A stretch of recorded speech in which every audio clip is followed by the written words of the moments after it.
ఈరోజు ఏదో మంచి జరిగిపోయి కేసు కొట్టేసినట్టు టీవీ ఛానల్స్ కొన్ని వాళ్ళ ఎల్లో మీడియా చూపిస్తూ ఉంది. అసలు ఏమీ లేనట్టు చంద్రబాబు నాయుడు గారు కడిగిన ముత్యంలా బయటకు వచ్చేసినట్టు, అసలు ఇచ్చినటువంటి అసలు వేసినటువంటి కేసు ఏంటి, వారు చెప్పినటువంటి న్యాయస్థానం చెప్పినటువంటి మాట ఏంటి, ఎక్కడా కూడా సంబంధం లేకుండా వారు వాళ్ళ తాలూకా వాదన చూస్తూ ఉంటే చాలా అన్యాయంగా అక్రమంగా ప్రజల్ని తప్పుదోవ పట్టించేటువంటి ప్రయత్నం చేస్తూ ఉన్నారు. చంద్రబాబు నాయుడు చేతికి పడినటువంటి సంఖ్యలు కానీ, ఆయన మీద పడినటువంటి ఈ అవినీతి మచ్చ కానీ ఆయన నిరూపించుకోవాల్సి ముందుకు చెప్పానండి. న్యాయస్థానం ముందు నేను నిలబడి చెప్తాను, బోల్లో నిలబడి నేను తప్పు చేయలేదనేటువంటి మాట చెప్తాననేటువంటి మాట ఈ రోజు వరకు గడిచినటువంటి 4-5 నెలలుగా ఆయన మీద కేసు ఇదంతా కూడా నడుస్తుంది. ఈ రోజు వరకు ఎక్కడ మాట్లాడు దాని మీద, ఎక్కడ చెప్పండి నేను తప్పు చేయలేదనేటువంటి మాట చెప్పడు ఎక్కడ. వీటన్నిటికన్నా మించి రేపు ప్రజల ముందు ప్రజాక్షేత్రంలో ప్రజలు నిర్ణయిస్తారు. సరే, న్యాయస్థానం ఈ ప్రొసీజర్స్ ఈ చట్టాలు మనకు ఉన్నటువంటి ప్రక్రియలు ఇవన్నీ సాగుతూ ఉంటాయి. ఎండ్ ఆఫ్ ది డే ప్రజలు చంద్రబాబు నాయుడు చేసినటువంటి తప్పుని గమనిస్తూ ఉన్నారు.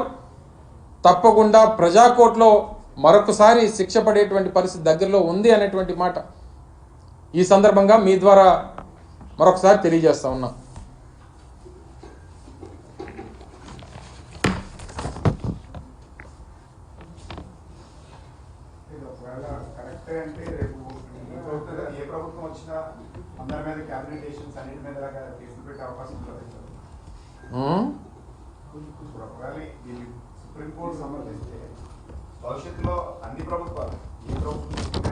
అంటే ఇప్పుడు మీరు అనేది ఏంటంటే, ఏబిఎన్ చెప్పేది ఏంటంటే, క్యాబినెట్లో చేసినటువంటి నిర్ణయాన్ని చంద్రబాబు నాయుడు గారు అమలు చేశారు, సో దాన్ని మీరు తప్పుపడుతున్నారు అనేటువంటి అభిప్రాయాన్ని మీరు వ్యక్తపరుస్తున్నారు.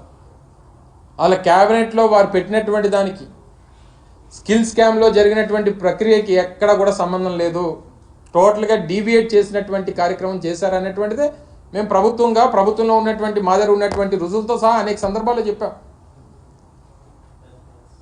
స్కిల్ డెవలప్మెంట్ కార్పొరేషన్ అనేటువంటిది అలా ఆ మేధావి అయితే ఆ జనరల్ సెక్రటరీ, ఆ పార్టీ జాతీయ ప్రధాన కార్యదర్శి ఆ మేధావి అంటాడు. అసలు కార్పొరేషన్కి సంబంధించి అసలు క్యాబినెట్కి కానీ లేదా మంత్రులకు కానీ అసలు అలా ఆ ప్రొసీజరే ఉండదు, అసలు వాళ్ళు దాని ప్రకారం ప్రొసీజర్ ప్రకారం వాళ్ళ ఫైల్ కూడా రావు అనేటువంటి మాట చెప్తా ఉన్నాడు. ఆయన మంత్రిగా పనిచేశాడు, 2.5 సంవత్సరాలు మంత్రిగా పనిచేశాడు ఆయన. సరే, గెలిచి మంత్రి అవ్వలేదు అనుకోండి, ఎలాగైనా సరే ఆయనకి ప్రక్రియ టోటల్గా డీవియేట్ చేసేటువంటి మాటలు చెప్తా ఉన్నాడు. సో ఈ రకమైనటువంటి తప్పుదోవ పట్టించొద్దు అనేటువంటిది మా అభిప్రాయం. సో క్యాబినెట్లో తీసుకున్నటువంటి నిర్ణయానికి లేదా చేసినటువంటి ప్రొసీజర్స్కి ఎక్కడ కూడా సంబంధం లేదు అనేటువంటిది క్లియర్గా కనబడుతూ ఉంది. అనేక సందర్భాల్లో మేము చూపించడం జరిగింది. మళ్ళీ దాన్ని క్యాబినెట్ పట్టుకొని దాన్ని మళ్ళీ డీవియేట్ చేసేటువంటి ప్రయత్నం చేస్తూ ఉన్నారు. వర్తించదని చెప్పి కోర్టే చెప్తుంటే మళ్ళీ నన్ను అడుగుతున్నాను. సరే, ఏదేమైనప్పటికీ ఇద్దరు లేని అదే చెప్పాను కదా, ఒకరు వర్తిస్తుందన్నారు, ఒకరు వర్తించదన్నారు. కాకపోతే జరిగినటువంటి ప్రక్రియ రిమాండ్కి తీసుకోవడం కానీ లేదా విచారించడం కానీ లేకపోతే ఆయన్ని జైల్లో పెట్టడానికి సంబంధించి ఇద్దరు కామన్గా వారు అంగీకరించారు. 17A అనేటువంటిది అసలు నీకు జరిగినటువంటి అవినీతికి నీకు సంబంధం లేదనేటువంటిది కాదు కదా 17A కేసు. 17A అనేటువంటిది ఇట్స్ ప్రొసీజర్ సంబంధించినటువంటి దాని మీద వేసినటువంటి కేసు అది.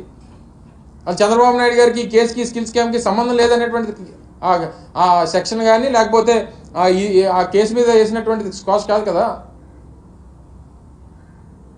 సో దాన్ని ఎందుకు వాళ్ళు పూర్తిగా కేసుకి దీనికి ఎందుకు ముడి పెడుతున్నారు అనేటువంటిది మా అభిప్రాయం.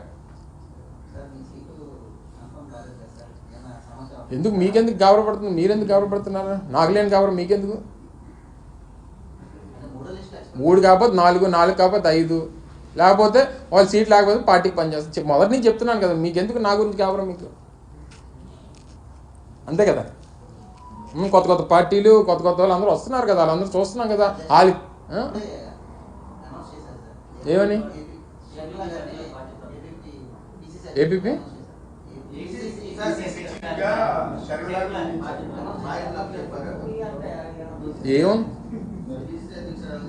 ఏముందిలే, కాంగ్రెస్ పార్టీ పాత పార్టీకి కొత్త ప్రెసిడెంట్ అంతే కదా. పాత పార్టీ అది, లేని పార్టీ, రాష్ట్రంలో లేని పార్టీకి ఎవరు ప్రెసిడెంట్ అయితే మాకేంటి? అది రాష్ట్రంలో పార్టీ ఉందా చెప్పండి. నాకు తెలిసి మొన్న జరిగినటువంటి ఎన్నికల్లో 0.4% ఎంత వచ్చింది ఆ పార్టీకి, నోటా కంటే తక్కువ వచ్చింది. అటువంటి లేని పార్టీకి లేకపోతే అండి దాని గురించి చర్చించుకోవడం అనవసరం నాకు తెలిసి. అయితే ఎందుకు జగన్మోహన్ రెడ్డి గారు, ఇప్పుడు చంద్రబాబు నాయుడు గారు అన్నదమ్ములు ఉన్నారు, చాలామందికి ఉన్నారు, మోడీ గారికి ఉండుంటారు నాకు తెలిసి. అందరికి ఉన్న వాళ్ళు అందరూ ప్రధానమంత్రులను లేకపోతే అందరూ రాష్ట్రపతులు అయిపోతారు కదా మరి అలాగైతే.